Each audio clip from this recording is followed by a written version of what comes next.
O fosi o loto I le fono amalo so. Oi mai u fafina u ai sina fale tonu. Fano le loto. Oi mai u te na tonu mai pe ai le fono. Oi tonu mai pe anel soni e wa e afu male toto. Oi o e masilo fanga ia tu mua mapule ono. Fano le loto. Oi mai u te na tonu mai pe ai le fono.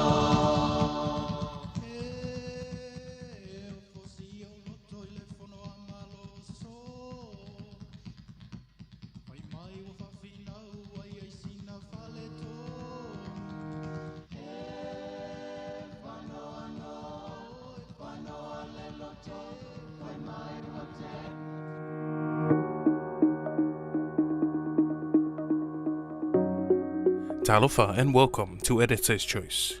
Today's episode is brought to you by Aliki Wholesale. Today's focus is on the article, Court Rules Speaker to Swear in 3 Additional Women Parliamentarians. Don't forget, you can read this story and more on talamua.com. Let's get into it. The Supreme Court's decision, delivered on Tuesday, the 10th of May 2022, ruled that the Speaker of Parliament swear in the 3 additional women parliamentarians at the earliest opportunity.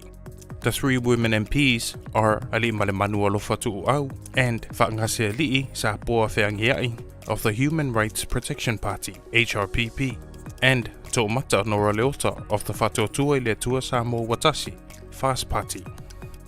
The decision gives some closure to the results of last year's general election, almost 13 months later. It also gives clarity for Parliament and the Speaker to swear in the additional women MPs following the political turmoil and the legal battles that follow the general elections. It also reaffirms the government mandate to govern. But looking at the 3 women parliamentarians and their eligibility is interesting. Ali Mulinu'u was elected when the Electoral Commissioner activated the relevant section of the Constitution after last year's general election in order to ensure 5 women MPs are elected. At this time, both HRPP and FAST had 25 seats each and were waiting on an independent to choose which side to support. Ali Mulinu'u had the highest percentage of votes. At this time, the independent member had chosen FAST to form a new government, putting an end to HRPP's 36 years in power. So Ali Mulinu'u's appointment created what was to be a hung parliament, with 2 parties having 26 seats each. The legal challenges that followed had the court rule that 10% of women MPs in a 51-seat parliament is not 5, but 6 seats. This meant that 2 more women MPs were to be appointed. Last November, a by-election was called for Ali Pataitu Pailalo after the seat was declared void by the court for election malpractices. The final results had the seat go to FAST. But next up was a women candidate, Fa'angasiali'i sa Apia of the Human Rights Protection Party, who held the highest percentage of votes, and she was eligible as the second woman to make up the 6 women in parliament. But at that time, the speaker refused to swear in the 2 women, as there were still legal challenges that may affect the women composition in parliament when they were sorted. One such legal challenge was made by To'omata Noraleota of FAST Party against the method used to calculate the 10% of women MPs. The court decision, delivered last week on Tuesday, the 10th of May, dismissed that claim, as the court had already ruled that 10% of 51 seats is 6 women MPs. But the statement of the claim gave the court a chance to examine the relevant sections of the Constitution. Their decision found To'omata Noraleota eligible as an additional member of the Legislative Assembly under the Article 44(1)(a)(b) and 44(1)(e) of the Constitution. How this happened goes back to the results of the April 2021 general election, when a woman candidate was elected but later resigned. The elected woman MP was Leota Malae from Falealupo. A lawyer by profession, she resigned the seat when faced with an election petition and made way for a by-election. However, there was no by-election as a FAS member was unopposed when an opposition candidate was declared ineligible. But interestingly, according to the law, in order to maintain the number of women members in parliament, if a woman member who was elected in a general election resigns and is replaced by a male in a by-election, then the woman candidate with the next highest percentage of votes must replace her.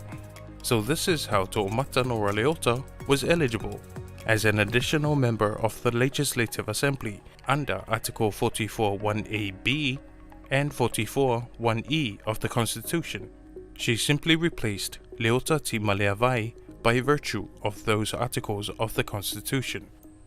On the other hand, Ali Malemanu Alofa Tu'au and Whaangase Ali Isa Puawhengiai are eligible to make up the 10% of women MPs pursuant to Article 44(1)(a)(b) and 44(1)(b) of the Constitution. But the ongoing issues now exposed with the way and the law governing the election of women representatives in Parliament have given rise to a lot of criticism and some ridicule, as the law is subject to political manipulation. And with that, we'll take a short break to hear from our sponsor. Hey, Siongi, le wonga kare le midia le okol maliu ya ariki. Mama, kiro ene komo mika. O free go de there. Oh yeah. Yo mama. Papa ngo pia ariki me uma. Senga lo kangwa o mire balu o. Pai upa komo si. Au ngo amsi. Fa fela idona mesa. Ore makakaro ngo amsi o le keshi ole ari. Talofa aliki sana mai. Kokore chiki kele. Vili mailoa é um nome sesong aliki wholesale. The Minister of Finance, Mulipola Ana Rosa Ale Mulinu'u, the very first woman to hold the position since Samoa became independent in 1962, is critical of the current method. As a woman candidate who was elected on her own merit against the male candidates she competed with, she says the current system belittles the integrity and status of women representatives in Parliament, and there is a need to review the current law. Government recently appointed a commission of inquiry to review the Electoral Act, given the multitude of issues that last year's general election exposed. The current method, that seeks to have more women representatives in Parliament, will certainly be one of the issues the commission should seek public views on. Meanwhile, in line with the court decision, the Speaker needs to swear in the additional women parliamentarians at the earliest opportunity. Parliament will reconvene at 9:30 today, Tuesday the 17th of May 2022. When sworn in, this Parliament will now have 7 women parliamentarians, the highest number of women MPs ever, and gives the government 31 seats and HRPP 22. Also remember that Tangangay Fomanga number 2 by-election is on Friday, the 3rd of June. When that seat is filled, this Parliament will now have 54 MPs, but the electoral constituencies remain at 51. That's our editor's choice for today. For details on this story and more, please visit our website, talamua.com. Thanks for watching. God bless.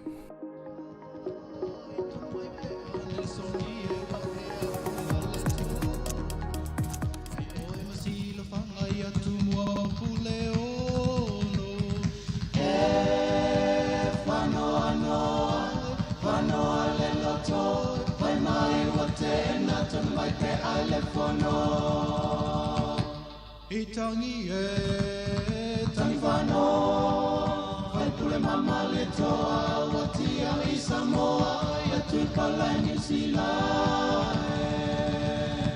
Ia mua,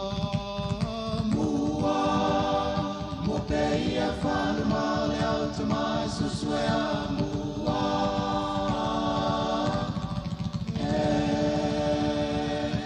Itangi tangi whano, kai pule mama le toa, watia I Samoa.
tātou tālo.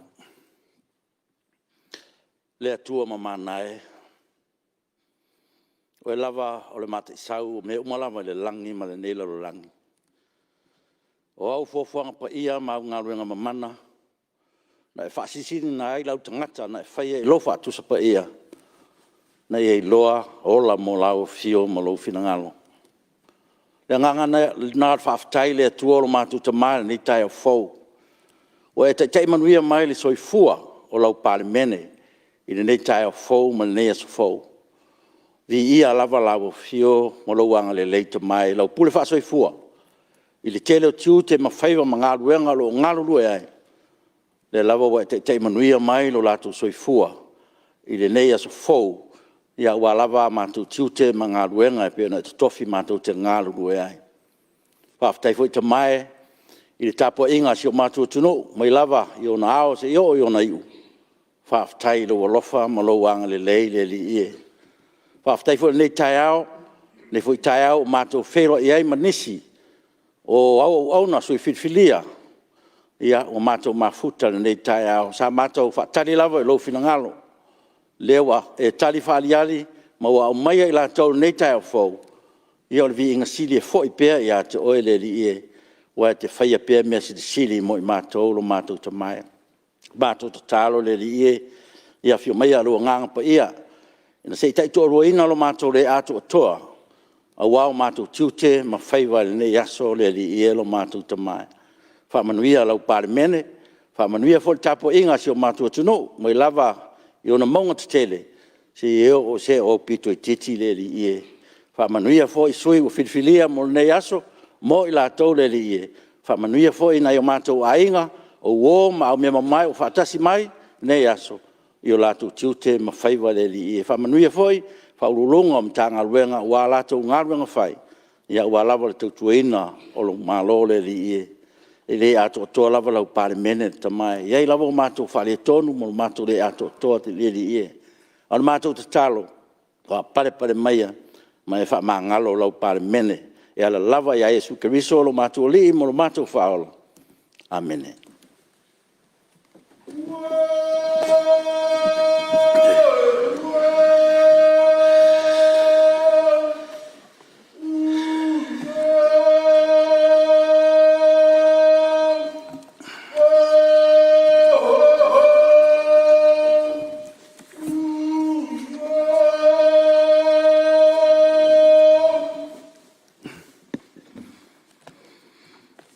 O te whaasisi lātu, o toi amatalia nei tau manga le whono au whai tū la whono.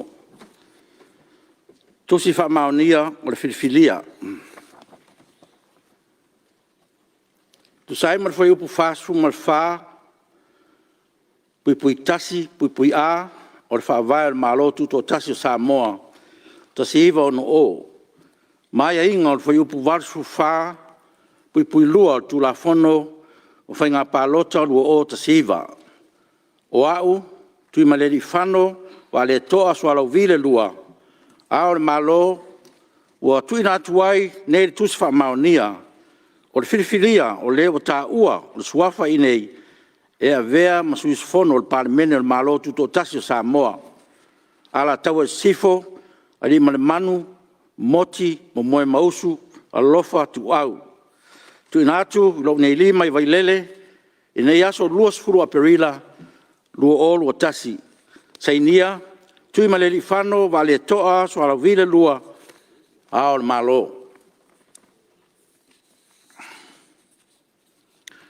Tu sai mai a inga, o le whai upu valsu wha, pui lua, o le tūla whono, whai ngā pālota lua o ta siva.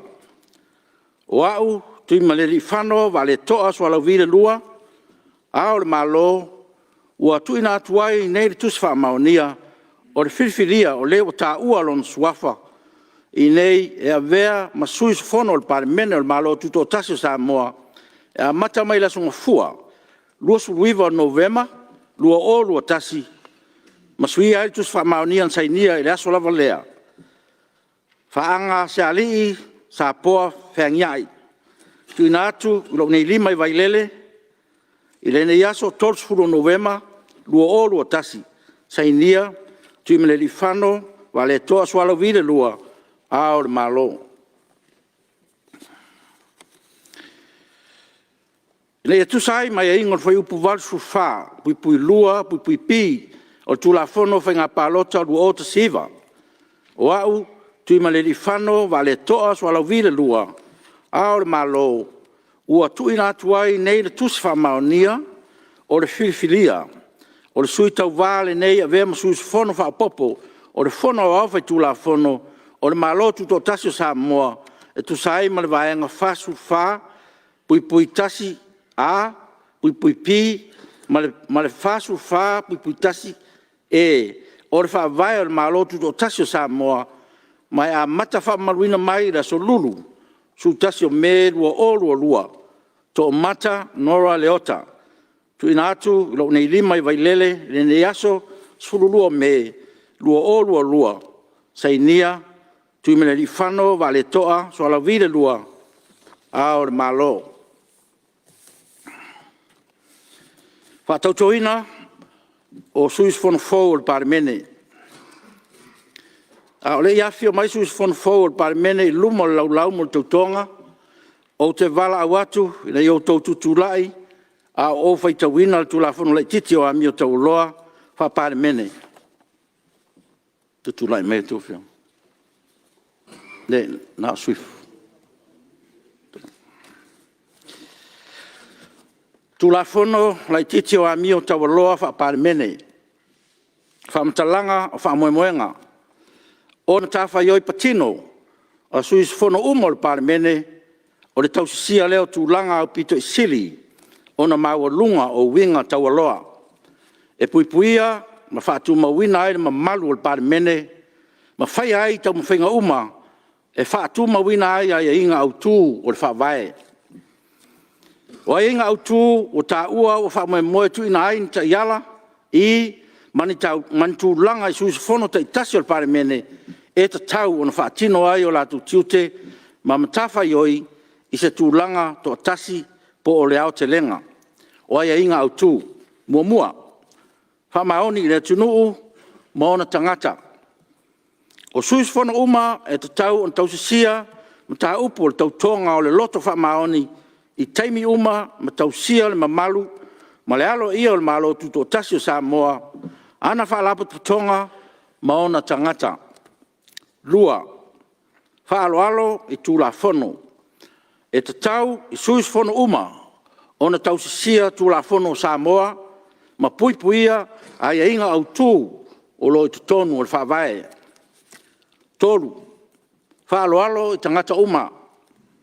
E te tau i suis fono uma, ona whaaloalo i isi suis fono.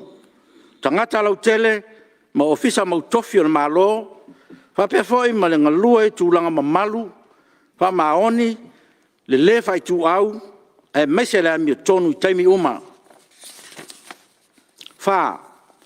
Whaatinonga le leo pure. E te tau i suis fono uma, ona pupui a, whaatūlanga lato mta upu tō tino, pupui pi, whao ngā so se whamtalanga, ma whamtalanga uma na maua mai i o lato tofi whare malo. Ma le si, whaatino ina o so se malosi, po o pule na maua mai i o lato tofi whare malo, mo na o le lei o tangata lau tele. Ma pe a whai tūlai mai o so se tūlanga tarwhia ngai, ma se tūlanga moni e white na ia. Pe o tūlanga tau tupe ale suis fono lava ia.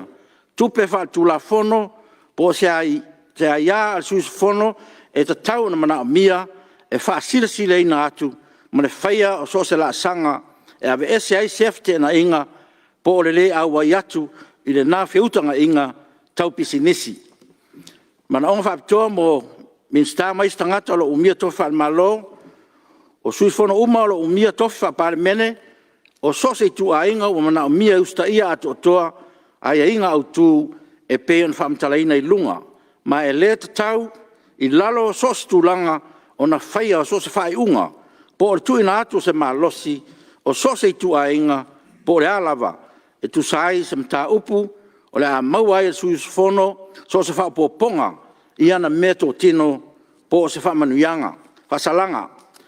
O so lia le nes tu la fono lai titi, o le aono tangofia e le komiti o tūlanga alo ia, ma mi o tau aloa po o e pei o le a fuafuaina e le Palemene. Mo le whaatinoina o tautonga o te wala awatu i susfono na ia fio mai i le laulau mo le whaatinoina o la o tautonga. La fio mai.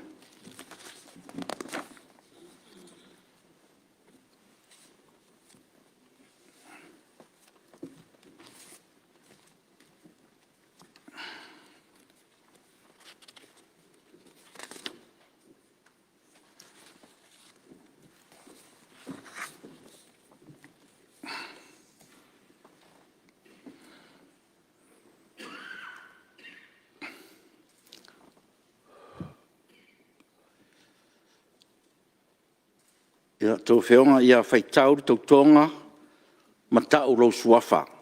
Tautonga le loto whamaoni. O au.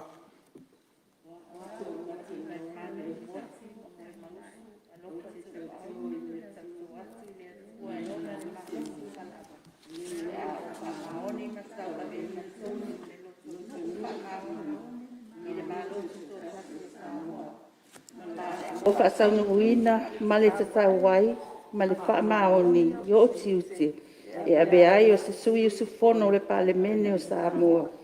I e whasoasoani mai le atua i a tea. Ia, saino tua.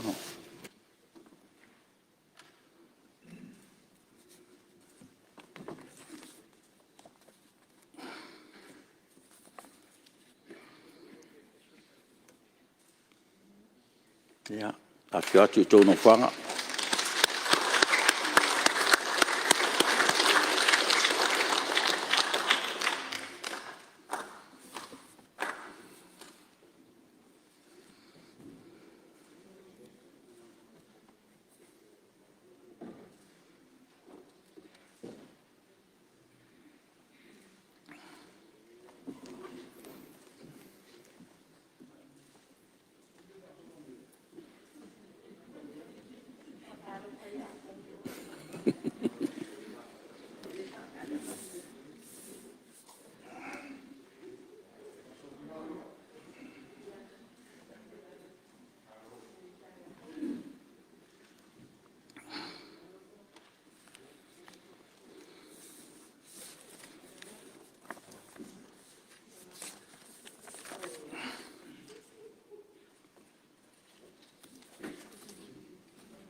Ia, malo whawhitai, o leua mautu le vaenga taua, ia o tātou Palemene nei tai au, ia o tō mamana.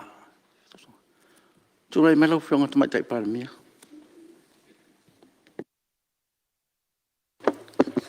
Whawhitai lau whionga i le whongwhitalai mo la wanoa. Ia tūnanga i se fo ili nei tai au, inga ainga o wō ma au mea mai. A sui whai pule ta mai tai ua whatau toina ni tai au. Tātou whatasi fo i ma le vaenga o le au whinga luenga le malo. O lo whapeo na langolango i le ngā luenga le Palemene. Lau whionga le whongwhitalai, sa o manatu e fia whaisina upu o nei tūlanga i se fo i nei tai au. I le whatau toina o whionga i ta mai tai whai pule. Whionga i ali i malemanu, le whionga i a whaanga se ali. Ia, whapele sunga i a tō mata. E au lava o na whao atu, se upu e whaia ia o masui o la mauta, i le whiola o whionga i le whongwhitalai.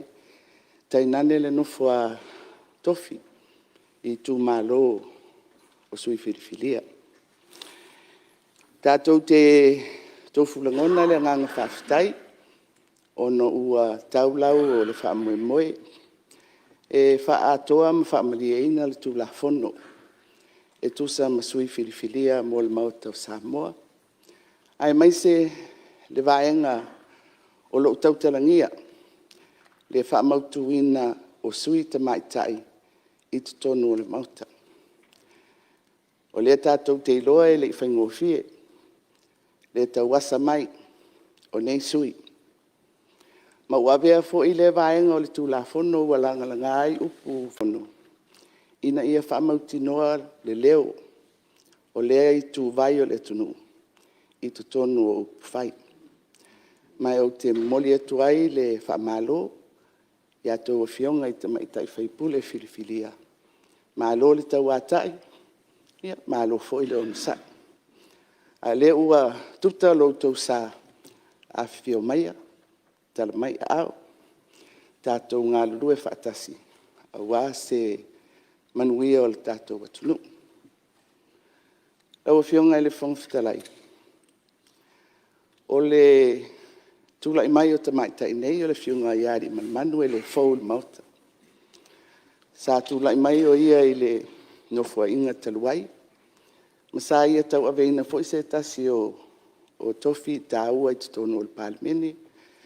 O le avea lea mataitai fono. O le komiti o tupe. O le afio mai o whaanga se ali. Ma le sunga I ato mata. Ia e fōu I lo tātou mauta. Ai maolunga le wha moe moe. O le a whaaupopoina, le loto, ma le tāua o le whaitoa wha, ma le whaiuta ale nei mauta. E tau wala I le sao mai o tātou uso ua whaaupopo mai nei tai au. Lau whionga le whangwhitalai. O le lona lua ai le nei o no whainga, ua whaonga ai, vaenga o le tūla whono, e whaamautino ai, le iai o sui te maitai tono le mauta le nei. I le nofua inga po le paia inga sifulu ono, na tūlai mai ai, I le sui te maitai e tō tasi. Le whionga I a whaulusa. O le nei nofua inga, o lea ua pale mai I le tōtolu. Ai eilona tūlanga ese I le nofua inga le nei, Ia ia inga mo le tūla whono o sui te maita. Ua tātou masani mai loa, le ia inga mo le whaamautino o le 10%. Ai le nufo inga le nei. Le ua tau ala mai le whiriwhiringa lusunga I ato mata. Ua whaongai nai lesi vaenga o le tūla whono. Ina ua awa noa le na foa o le tū malo o whale alupo. O lea sa tau aveina e le whionga I a leo tā, tima, le vai. O le aia inga I te tonu o le tūla whono. A whapea ua lea mawhai ona toi sui tūlanga si ta maitai. I se na foa. O na whapea lea o na whaupopoina le sui ta maitai. Lea la ua whaatino, lea vaenga o le tūla whono. I le paia inga le nei. La ua whionga le whongwhitalai. Ma le mamalu o le Palemene. Ia, o le tāua o le nei tai au, ua atoa, ma whaamalia ina I ana foa o le tātou mauta. Tātou sāngai ane ia, ua tuta mai le sā, o ta maitai o le tunu. Tātou walo atuia I le tātou ngāruenga. Ia manuia lo tō tofi, I o tō maua le anganga o le fia, I lo tō wala awina. So I fua mai I manuia. O heonga le whangwhitalai pe whanoi atu pe mosa mātou awanoa e. Ia, se tūlai mai lau whionga ne, su te tai le tuangai. Nā sa mātou upu e whanu whapire. Sau nanga mātou ngō sie o pēi maota. Sau nanga la whionga le Palemia e. Ia wafo nei tai ao, no se tai ao ese fo nei. Le Malae Tiafau. Ma le maota o le Mulinu'u. Ia au te manatu lau e whionga le whangwhitalai ia. Le ua maea na e momori la palapa o malo. Maea fo ena e mori tai le pōpua e whatu le ngā e ma malo tō mau e pēr whitarai ngā le moto salaia. Ia wae, lupu monia. Ia e tō ulu whunga o la au. E mauna namu e ta ape fo I whaku aki. Ia wae fo lau le soifuanga le nero tō soifua mawola. E pektai, nofa malanga le leio le tua le nitai au. Ia leo tātou le lepa I Malae toa. Malae Mulinu'u. E manatu lea ia. Le a whatinio tausara upo le ola le tupang fua. La tō nā matawhai o tausi. Ai e fōi le longono, mauta fōi tau inama. Tupua i longa le atunu i o na whalupe mo na whalangilangi. Ia manatu a leo mai au na whata oto e lau whionga o whungwhitalai au se ala ua o. Manatu lea la le toi a whea sa mātou ngana. Ai mātou te whatu lou. Pa ia fōi whawhai ngā malo. Ia le maota le nei. Lea ua tau au whia tātou maota. Ia ua atoa fōi pou o la unga. Nei tai au. Ia ana whapela sa mātou manatu. Ia ole a whatarolo ia pa ia whai Fonotaga ma pa ia apo ngata o Samoa. Ia na tūlanga whalupe ese. Ai mori atu le whaftai sa unanga matungu fie. Sa unga wa se upu whamanuia ala whionga le Palemene. Manatu lea lele ua. Taringa e fia longo maungo matautia ni tai au. Maro whaftai. Eo e. O lea fwoi ua tū le la, ua whanu le la, le vātele sa fō lau le loa, le vasa. Si i fo iuta ua tauro na papa tū loto. Ia se lupe fwoi o le vātea tea sa o lo malie. A lea ua le tū pala. Le tū ele ua tū lima tū tūla tū naa. Nofa le tua le ni tai au. Matou whapea lea. Ia, nofa ngia le tua. Whamanuia le tua i tō tūlai mai. Whionga i te maitai whaipua le whau an maota. Ia, maua sa tō launga. Maua sa tō whina ngalo. Na usau noa le Palemene. Tā ua lo tō sao. A se whina ngalo whaata maitai. Wha leo ai lo tō whina ngalo i tō noa le maota mo whai o le malo. Fau ai lo tātou afa. Fau ai lo tātou sā. Ma afa iso tātou sā. A wāle fō launga o Samoa. A wāse manuia au i luma le tunu. Mātou tala. Ia. Whapena o nanga le lehi le tua. E le mo whai na tu i titia tāu o tinām ta maita. No tau whalupenga. O tau o tamasa. O tau o le whengainga. A o fo i taimi e. Lo ai do tātou whaulau ma sisi. Ia, o tau au le pahe ma le auli. Io e whawhoranga Samoa nei tai au. Ia, leo mori mawina. Ese fo i nei tai au ma le tūranga o iai. Ia tātou awele iuta. Tūranga uma peo ni taoto ma ere whamasinonga. Ia, tātou whailea mo tātou. Nei tai au. Tele taimi o tauasa mai. Whamalol finau. E ia te nunga malangoa sa le finau a o tau mo o tau. A finau mo to mai tai umo le tunu. Lea lao a mai whaaliali e le tua nei tai au peo na saunoa le whionga whongawhetalai. Tai au nei e lau whaaliali e le tua tūlanga o iai. Vi ia le tua.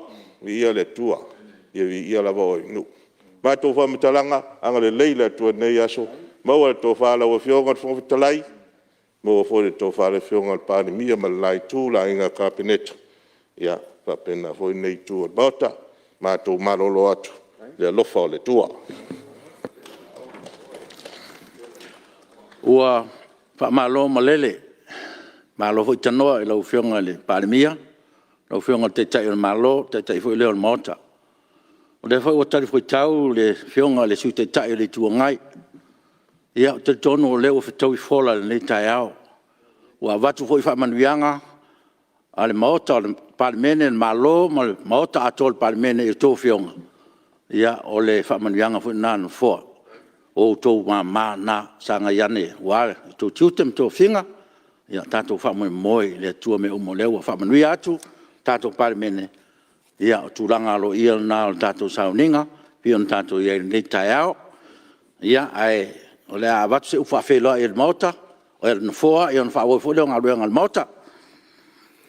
Ia, o le a te pāu pia ia, le matangi, le whasa le te pāu na le si wasa. Ua o lea, o wholau malama, le ata nā fōa le tai au.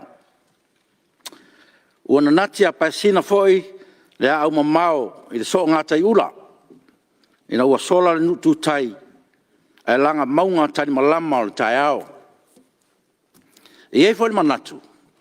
E le tau to tau a mia le vai folau. O le ua pale le pea le arfa. E pea le upu le unga po ma le unga sa. Ua pale fo inga tu se nga papa le tupu. E pea ftalenga i Malae o te malosi. E tatou te iai whaatasi le nganga o le whaftai le tua. E pea on tatou whaamua ai le whanetanga i lona mamalu i le taimi o sola. Ina o ia tatala whamanuianga o le langi le nei tai ao. Mwhai ei on tatou sirwhai, on tatou maota i lona angalelei, ma le ori o ia au mai. Whaftai o ia tu loa pupua ngā, ma whainga tau le ola nei. O ia whaatau ma mawhoi ti ngā, ma maftianga o ngonga. O le ola nei mai a te tātou. Ina ua maleifua mai le langi ma soifua manuia le pa ia le Palemene nei tai o fou. Fo i pia ia vi inga ma tu mawatu ia te ia, o wana o ia, e oru vi inga ma le mamalu malawa.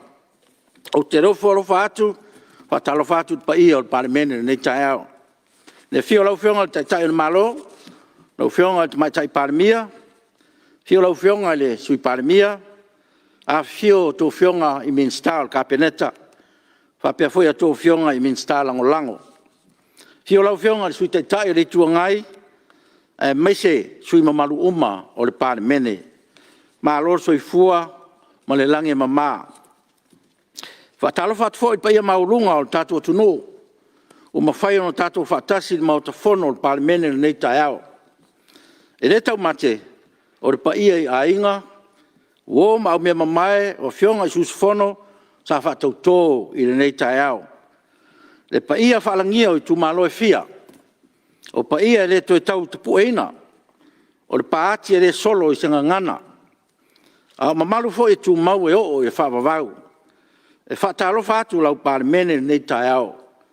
Whamalofo lau lo tōsoi fua manuia ma le langi e mama. E pa ia whaurulunga o tanga ruenga whala tonga tuma oti al malo tato mafuta nei tai ao. Malo soi fua manuia. Whatalofa atu fo e tapo inga lau fionga le mamalu le malo ma lau masiofo. Le suito fia ma lau falitua.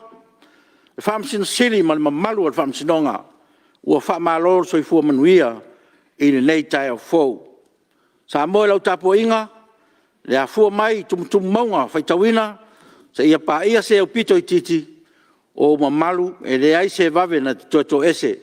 I le pa ia i ainga ma tama ma ainga, le usonga atu mua ma pule, i tu au ma la taua, ainga le tai ma le va au fono ti. Tapo inga mana la whainga ruenga wha uino le tala lei, ma tō te ofo alofa, ma wha talo whātu le nei tai au. Ua wha māloro soi fua manuia, i ro o tau langi e mama. Ia, tau lafo na whea se ngana an fōr, wha moe moe nei tai au, leo sao noa tai tai malo, ma tai tai e le tua, sa sui tai tai le tua ngai, sa to mua nei tai au, wat wha to toina, ia o sui fono, i el tau tununga na fōa, o se tai au na sao nia e le tua nei tai au. Se lava o tātou tatununga, ma fuafuanga, ma porkalame le tua, i lo tō soi fua, ma so mātou wola. Te manatu foi. Sa iei ma tenga le whaangaso longa le neim tā upu, peitai, na o le tua o lo iei le ato atoa, ma le amia tonu. O na o ia foi tātou sa iri iei le tali, o mafua ai le nei tai au, o le ngangala vai o le fonftalai, i o tātou sa iri le loloto, i a fi ngota o le moana uri. O leo wa tali whaali ali le tua, ia whaia lea mo i tātou, wha maa lole on sai, ma le wha pale. O pulawa o na whianga pa ia, o e wha tali mo le li, e wha whawina i lātou. E wha lolo o lātou apa au e pe o aeto, e tau whetuli e le vai. E sawa vali e sawa le mu, a wae la vea i mai pia lava i ai le li. O pufo e masani ai tātou, o talia le wha o tanga le tua. A wha atu o el tangata, e te toi pa u. Ai a wha atu o ele tua, e le ma whai stangata o na wha ato ilaloina oe. Me lea, au tō whionga susufono sa wha tau tō nei tai au, ia, sanga iane ai o tai. Wha upenga ina mai le langi la au tō wha, a wāle tātou tau tua wha wau mo Samoa, o lo tapo i mai, a e siri ai, mo se vi inga o le tātou o tua. Ia manuia tele nei tai au ma lo tō wala wina. Isi whasisilanga ar whongwhtalai. Mo silfia al Palemene, o tauri maina nei se whaitionga tu sia. Isi e whātatau se langa ino se mtaupu tau tulanga lo ia. E peo na ia e tulafon tu mau, tasi fitu walu pui tasi. O lea whaitionga tu sia, ta wala mai stasi o suusfono nei maota. Whaasanga i se isi suusfono al Palemene. Sai mai ingo tulafon tu mau, tasi walu o pui tasi. Ua maea o na tuina atu e le ana le nemta upu ia le kopi o le nei whaitionga i le suusfono o lo whaasanga iai. Mo lona si le fia manino o le mta upu. Le usta ia wai ingo tulafon tu mau, tasi walu o pui lua. Ua o li poti ina mai ai, ma whaelo ina atu mo si le fia le mota. Ina ua maea o na urua i whaelo atu e le e ana le whaitionga i le suusfono o lo whaasanga iai le whaitionga. Sai tulanga lo ia o tō whinga, whaasui mamalu le maota, o le a le mawhai o na o whaelo ina atu, i le nei tai au i a suafa o suusfono, o a fia nei mta upu, ono sa mta upu e le o istulanga ua wha maonia. Tu sai mtulafon tu mau tas fitu walu, pui lua, o le a ilo inga e whongwhitalai, i le tulanga o le whaitionga, po o le nei mta upu mo sana whaiunga, po ua a fia i tulanga lo ia o le Palemene, i le mta upu o tu ina mai. O no lea, o te whaatonu inai le sui mamalu, o lo whaasanga iai nei whaitionga. Ina ia, tu ina mai se tali tustusia le whaitionga o ia tauri maina, ia le silia le tu lai whaa, ia fiafi o la so lua, lua su whaa mea lua o lua, mo le ilo i longa le whongwhitalai. O le a whaasira sila alo ia lumo le Palemene le whai unga le whongwhitalai, ne mta upu, i lan whontanga o la so tosu tasi o me, lua. Tuinatu, li poti, komiti wha Palemene. Mua, pe Palemene lua filusu lua, pa lua filusu tolu, numero tolu. Li poti le komiti lo vaenga tau le tamao a inga le pe Palemene lua filusu fulu, pa lua filusu tasi, numero onu su malfa. Li poti wha le tausanga le mtanga le pisinisi, ala manuia maleipa mo le tausanga wha le tupe, lua fisulu iwa, lua filusu fulu, ma le lua. Pe Palemene lua filusu fulu lua, pa lua filusu tolu, numero fa. Li poti al komiti o le vaenga tau le tamao a inga i le sa ro luafe, lua sulutasi pa ono. Fa sisilanga o le amata wha maluina, o le tula fono e fufua tau aile ava malos, luafe lua sfulu, ma le wha lolo lau fiong. O le i wha wawina ngā luenga al Palemene, o le wa mai tau atu no fua, le wa no foi mai le no fua, o le sui mamalu mai maunga numero tasi, sa whai elfina ngalo al Palemene. Mai manatu fōnu fōa ia a ole a matalia tātou ngā luenga o te tāpā lau whionga sui mamalu ia mo sau whātou senga il maota ma le tunu. Tulai malo ngā whalo alo e whao popo fōi il whaftain sauni e lau sunga le whionga whongwhitalai le nei tai au. Tau fōi nei tai au ia o ese fōi langona le alwhai mai o le atunu uma whatau tō fōi nei sui mamalu le. Le nei Palemene ala i tu vai o tina ia vi ia le tua. Al nei tu la ia e mat foi se avanoa ma se fa morolonga le nei tu malo ia le nei suis fono. A malulu atu o a foi ni sila foi ma se ambionga foi ma se anga o le tau tamali i il sila foi ale nei Palemene ala le ofionga whongwhitalai fionga tamai tai Palemia ma nai tu ma nei foi vaenga. Ia malu ave fale o tō whina ngalo. Nei tai au male alwhai mai whanunga le lei ia. Tō nai fōi wa ngoto le la ia. Aone i tapea. Au la ngona au le nei sui usfono ia. Wha malu lu atu. Wha pena fōi tapu inga se utu malo. Io le nganga ia le. Tūlang na ia i wha pena au na malu le nei Palemene. Ia au avea fōi ma mea ua. Ia is tūlanga wa lape fōi le nei tu malo ma le nei sui usfono ia. Avatu malu po inga i lau whionga whangtalai. E ava tele lei sus fono nei la foi se amionga ma se a tu ma se anga wa le sila ma le tau tamali i le nai tu e pe on fatu le la ia fa te amei nu le aina ia alo i luma so tato ai pe nei tai au fo ia wa mai foi tali fa ali le tua ia le wa tali mai sui tamai ta ia le la fatu ato al Palemene Samoa le wa mai nei sui tamai ta ia vi ia le tua ia o le talalana le nei tai au lau afionga le whangtalai, me se lau afionga te mai tai palemia ma le kapeneta, ma le pai o le nei palemene, ia, toi fo i mai le sui se a mionga fo i masianga o le tau tamali i lau tau sila sila i le Fonotaga o tonai, ia ma le anganga whalalo i lau afionga whangtalai. Ia, wa whamalo, whaftai, sa noa i lau whionga sui mamaru, mai vai maunga numero tas. Ta ua fo le nao ni tai au, leo wa e sa noa ma wa e whamau lalo mai fo i Palemene, ia mese le whafunga anga le tunu. Ia, malo whaftai. O e stasi sui matua o le tatou Palemene, whamoe moe atu. Tūlanga aloa ia o le tatou Palemene, whamoe moe o tō whionga. Tō te lango mai fo le no foa, wal tau veina o ngā ruenga le melea, ia whaftai, le fo whafonga atu ma le toa le pai o le maota. Ia mese le whafonga mai le tunu, e mese ni tu malo. Ia whaftai o lewa e langona ina le taua o le tatou ngā rue whatasi. Ia ma tau soa whatasi le tatou venga. Au wā le manuia si o tatou tunu, e mese labu. O tatou wala wina, e tusa o tō whinga le tua tawala mai o tatou tu malo. Me le whaftai, ia whaima. Awa onga nei mea mo langa iluma, me se foi o sui mamaru Palemene, wha moe atu lau tō wha.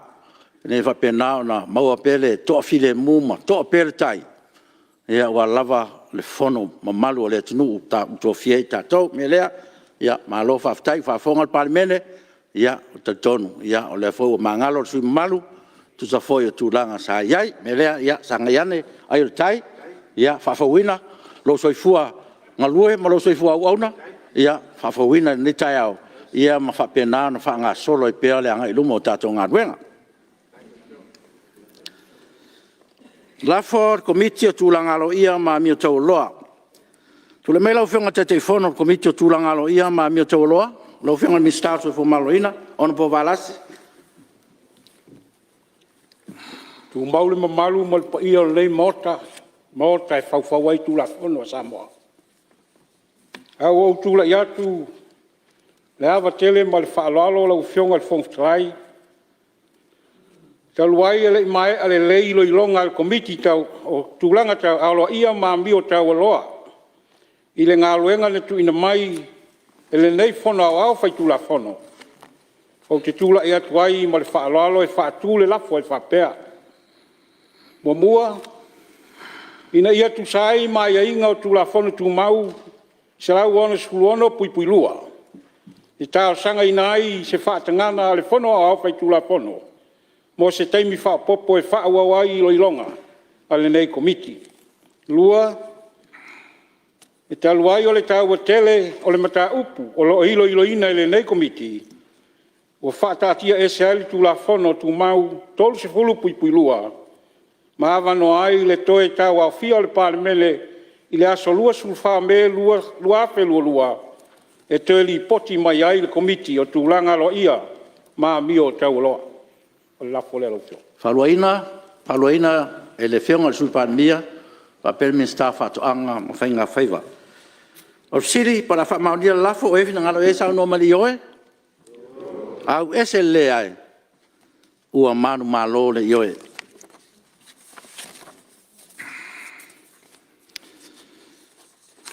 Ia ua tato iai le si ui o tato taurumanga.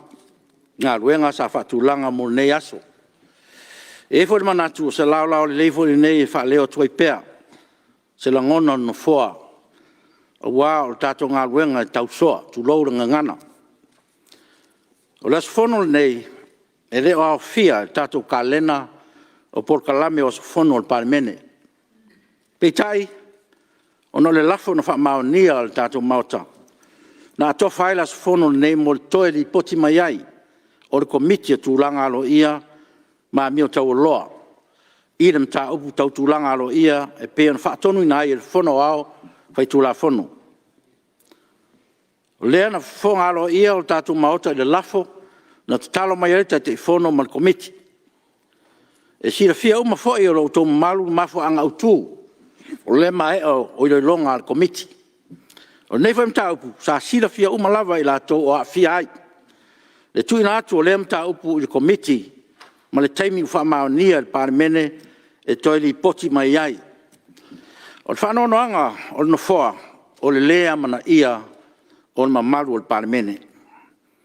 Se vanga na o ni ngase mani fala vela tupu fafu sei.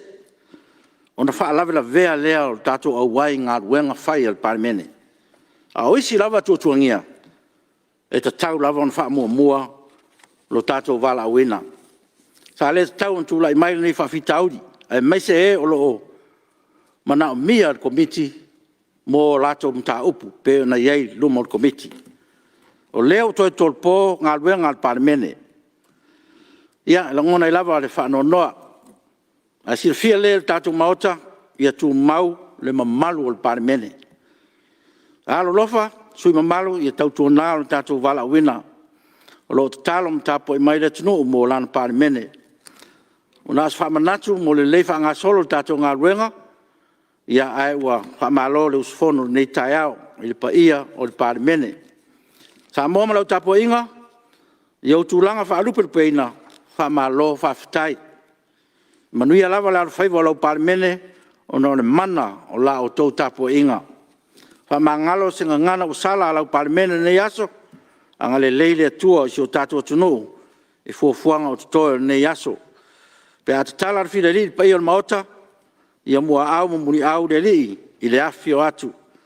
Mor silfia, o saunia o tato official ta mostanga o Tiafau, tato tal sua fatasiai, e o tato tolpo. A tato te lei tolpo, o te tau sangatu I le suis fono, o te tau sangatu I la ufionga le ministar so I fua maloroina, le taitai fono o le komiti, tau aloa te saunia se tato te tau. Tato wha maulalo le tua le talo. O mato moli mawina le nei Tiafau la ufio, li file mu ma le toa file mu. O mea uma I tutono le nei Palemene. Whaafonga Samoa I le nei aso. Ma lo su fono mai le langi la ufio, whaaftai. Te mātou whapelea, ia fo I lava le vi inga I la ufio. Wa o la ufio e o le vi inga o malava. Ia tū mau mai lunga o le nei Palemene ma Samoa atoa, whaamanuianga a oe le atua le tama. Oe le atua le alo, ma le atua le ngang sa. Nei se o atu le whaavau lava. Amen. O te whaasisilatu wa tolpo nei tau manga al fono awhai tula fono, te auria le tula iwa tolsfulu, le Tiafau le Aso Lua, lua su wha me, lua o lua lua.